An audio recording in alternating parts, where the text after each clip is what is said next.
school for parents. Each one of you. At-risk dropouts. Glenda, talk to us about that. What does that mean, dropouts and at-risk program in Austin Independent School District? We're losing far too many of our students short of graduation, and this is not just to the detriment of the students themselves and their families, but to the nation as a whole. The statistics are quite grim. 700,000 nationwide, right at 90,000 in Texas, and typically over the past few years we've been losing about 2,000 students a year in Austin. We're experiencing for the first time an upturn. We've stopped short of the 2,000.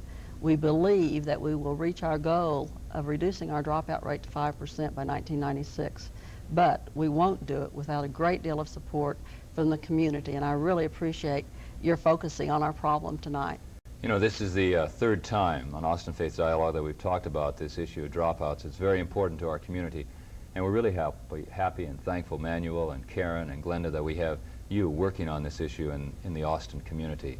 Talk to me a little bit, if you would, about how this program developed. Where did the at-risk program start? Well, we have many programs in AISD that address at-risk issues. By state criteria, almost half of our kids are at risk. Any student can become at risk at any time. There are factors that cause kids to be at risk before they ever enter a formal education. And there are factors within education that cause kids to be at risk. You can't walk into a school building and look at a kid and say, oh, there goes a potential dropout. You really can't. We do know that there are devastating kinds of things like poverty, like not being proficient in English, like being from a family where no one ever graduated, getting a bad start and being behind in school, having been retained once or twice before reaching middle school. We lose most of our kids at the 9th grade level.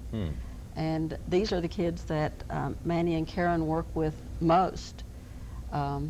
They do recovery, but they try to do prevention at the 9th grade level.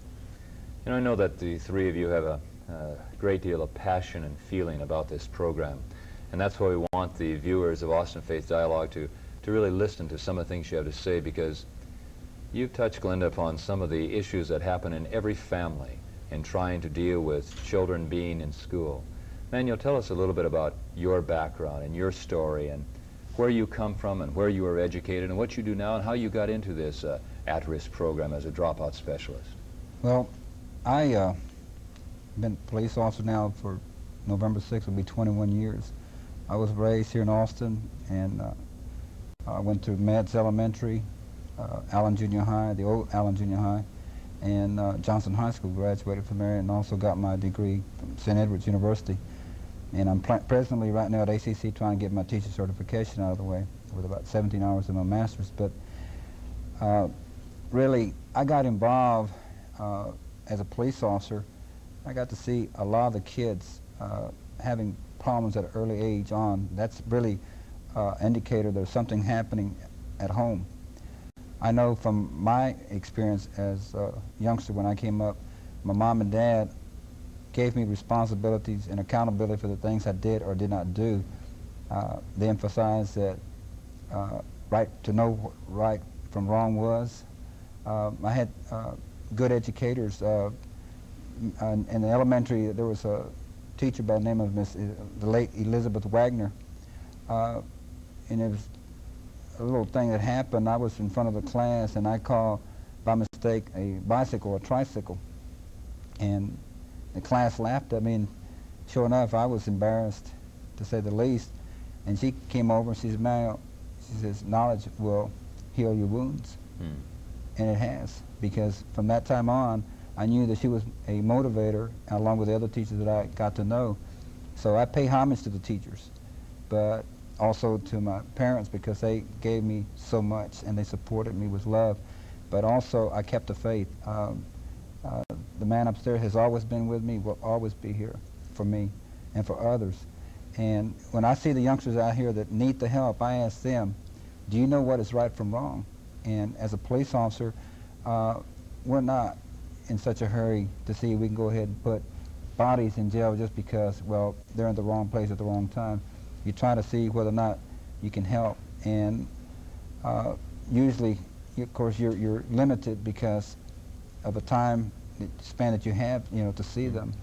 But a lot of times, as a wings person, We have to talk a little bit Sure. about wings. You interject that. What is wings? that mean? is the acronym for with intervention, the number of graduate soars. And my job is a dropout specialist is to try to go after the kids who have dropped out and get them into some type of alternative program, like the Zenith program that we have at Lanier Manu, High to School. understand, you are a police officer, Austin police officer, Yes, right? sir. With what, 22 years or 21 years years. of time with the police department? Yes, sir. But you're also working with this at-risk program, Yes. trying to intervene with those youth who are dropouts. And Glenda mentions that it can be as early as 9th grade. Or is Yes, it- or earlier. And What do you do when you go to a person like that? well, I'd first like to find out exactly how they feel about themselves. Usually, they're already, feeling pretty bad about themselves. Peer pressure, how people look at them, and how they feel about themselves. But if I always look at the person has all the potential in the world. He's just got to want to do something for himself. Money's out of the question. It's the faith. And I ask them, what do you really want to do? And I give it back to them. And usually they're pretty responsive in a positive way. We'll pursue that. Karen, how about you? How did you happen to get involved in dropout intervention work? You're a graduate of the University of Texas, and how did this all come about for you? It was a bit of a fluke. I was out of a job and applied for it, and that's turned out that's what the job was. I didn't really even know what the job was when I applied for it. I've worked with youth in different situations in camping and at a fine church in our community. And with that experience, I was experienced in talking with children, in relating to their problems, going to their homes, and just finding out what's going on in their home and in their life, and trying to find a way to fit them back into the school system. What do you find when you go to the homes, when you go calling on these children who have dropped out? And it kind of startles me when I think of a 9th grader, or Manuel says even younger than that, dropping out of school. What do you find in those homes? You find a lot of different things. One thing that I don't find is parents who don't care about their children. Mm-hmm. Parents do care about their children, and they want what's best for them. I find a lot of frustration in parents who may have lost control of their children or not had it for a long time, and they're trying to get that back, and they don't know how. Mm-hmm. They want their children to be successful. They want them to get an education. They oftentimes just don't know. They don't know what to do. They don't know how to go about it. And that's when we look at the situation. What does the student want? What does the parent want? What's available within the school system or even out of the school system? How can we meet those needs? Mm-hmm. Now, you work out of McCallum and Bowie, is that correct? Right. And Manuel, you work out of Lanier High Lanier. School. And Glenda, do you have other people like Manuel and Karen who are in other places throughout AISD? Each high school campus has a person like Manny or Karen half-time, actually 19 and a half hours a week. These people are paid by a federal grant that enables us. This is our 3rd year of the program. We don't expect that it will be funded a 4th year. We are very much in hopes that the district will be able next year to pick up this position. All of the high school principals want it to continue, and it's important to have someone designated as the dropout specialist, someone who is devoted to the task of keeping kids there. Not that other people aren't working on it, they are, but these people are able to go out into the community, go out and find the students wherever they are, and be flexible in helping them look at their options. Is it reasonable to come back and expect to finish with a regular diploma? Is an alternate program better? Does this student need tutoring? Does this student need a mentor? So that there are many opportunities for the community to move in and support the programs that we have, not just at the high school level, but pre-K through 12. The at-risk program really started from the federal government, then came to the local community. Is that what you're saying for these 3 years? By mandate, we have had programs for at-risk kids for many, many years, and have had a dropout coordinator full-time since '86. So we have been really ahead of the game in terms of being in compliance. Austin generally is. But in terms of turning the situation around, we're just now, and I think the federal project, Project GRAD, which these people are a part of, is largely responsible because we have identified the components of good dropout programs, dropout prevention programs, the ways to track kids and be sure that our figures are right. You know, where are these students? Did they go to another school? That sort of thing. What are the percentages of, say once again, you gave us some percentages rather quickly, but what are the percentages of those who we would say are at risk for dropping out? In grades 7 through 12 in Austin, it's just under 12,000 kids. And, you know, this includes many different reasons for being at risk. One of the most damaging is for a student to be over age when they enter middle school, and even more so if they enter high school over age. And how does that happen, that child would be over age? By being retained, and generally this is tied to skill level. The student has been retained because they don't have the skills to go on. We're doing a number of things in Austin to try to get on top of that problem.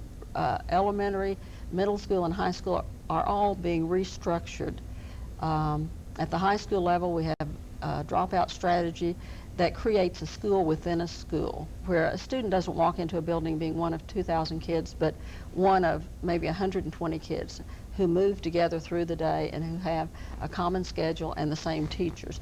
So what we're trying to do is recover some of the ground lost early on, because these kids who enter school having been retained and having poor skills have very poor self-concepts. I mean, their confidence in themselves as learners has really been eroded, and we have to do some things to shore that up and to give them some hope that there is a reason to stay in school, that graduation is a possibility. You've touched upon a number of issues that are close to the heart of the faith community. The community that puts on this television program through Channel 7 and through the cable stations. And I really want to emphasize to you how important the work is that you are doing to give to these youngsters that sense of belonging. I have children in my family, and one of the things I want very much for them is to sense they belong to a group of people, whatever it be through sports or through music or through academics, through that total self-concept. What happens, Manuel, to a person, what's the scenario for a person who doesn't make it, for an individual who does drop out and doesn't graduate? Well, from my past experience as a law officer and what I've seen on the street, I see a youngster who has a lot of family problems eventually gets frustrated to the degree that he just drops out of life completely. He becomes really a higher than risk individual, because he's out there, he's, let's say he runs away from home. He has to find monies to eat, shelter, and usually that'll run out after the other families run him out as well from friends. And usually they'll either get into the drug culture, because right off the bat, right now, that's the biggest thing that's happening. But I think we're having a big turnaround. Our agencies are committed to the drug situation. I know that President Bush has really allocated some other federal funds that are hopefully going to help, but the biggest help will come from individuals saying no and doing something about it when they see something, by calling the police department and by alerting other people to stay away from these drug people or the scene. So a kid who drops out of school is a person who will probably get in with a group where drugs is a part of their lifestyle. And wouldn't they also be, they'd have a hard time finding work? If you're a 9th grader, where do you go to find work? Without education and academics skills, even if you're 16 years old, if you cannot give correct change, people will not hire you. And ditch digging is out. They've got, the machinery to do that.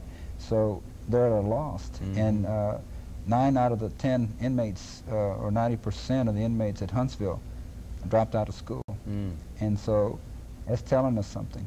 And I think that the community should be alerted to the fact that I think that we can spend more monies now in channeling and keeping some of these programs, that we can do something about the dropout rate at an early age. And Glenda talked about the ninth graders. You know, we target them because that's where we usually, the big transition is from junior high to high school. And some can adapt and others cannot. And that's what we need to keep, going after them. You know, that's all kind of a downer thus far. I hate to think of kids who are without home, kids who are without a sense of school and going to school. You told us before the program started, Glenda, that there are a lot of kids who don't even show up for the first day of school. Kids who don't have that encouragement from their families to attend school. But what are some of the programs, Karen? You mentioned to me something about a Zenith program. What are some of the programs that are coming out to offer to kids who have dropped out, maybe kids who are watching this program who have dropped out of school? What are some of the things you can say to them? Here are some opportunities that Austin Independent School District and the community is offering for you. What can you say to a kid like that? Well, the Zenith program is an alternative diploma program. I think it's one of the best things we have going for students who are over age, who have dropped out for whatever reason they're behind. You know, say a 17-year-old who's in the 9th grade. You know, he would be looking at graduating when they're 20 or 21, and they don't want that. That's too long. They're not going to stay. Zenith is a self-paced program. It's also a work-study program. So the students work through condensed versions of their coursework and also gain elective credit through working in the community to earn their credits. So the goal of the program is that any student can finish in 3 semesters. Now, this isn't a quick way to get out of school. It's not a way to get ahead and graduate early. It's designed for kids who've dropped out, who are behind, who are looking at not graduating unless they have some program like this. And I had 5 students today call me, students I've never heard of, wanting to know about Zenith. So the word is out. It's almost August. Kids are starting to think about, well, school's going to start. Right. Maybe I should go back. So, you know, they're thinking about it, and this is a good way that they can get back in. When people see this program, we will be there at school time. And if they wanted to get involved in the Zenith program, how do they call you? Where do they reach you? Or where do they call Glenda? A lot of it has to do with, where do I go? I don't know the path to take. How do they reach you so they can say, I'd like to be involved in the Zenith program? Call the school campus. Ask to speak with the wing specialist or their grade level counselor. Come to the school, sit down and talk with someone. Let us know what your situation is, and let's look at what the student wants. Let's look at what's available as far as programs, and just come back to school. I've had so many students leave and go out and try to find work and really and truly find out they can't make it. You know, minimum wage, it's not cutting it, and they say, I need to come back to school. And if that's what it takes, that's great. Yeah. You know, whatever it takes to get them back in school. But it's getting tougher and tougher with, you know, more educational standards. You know, a high school diploma is minimal. You know, if a student doesn't even have that, there's very little that they can do. What can we do, Glenda, once we get them back into school, we get them into a Zenith program, then what can we do with the community at large?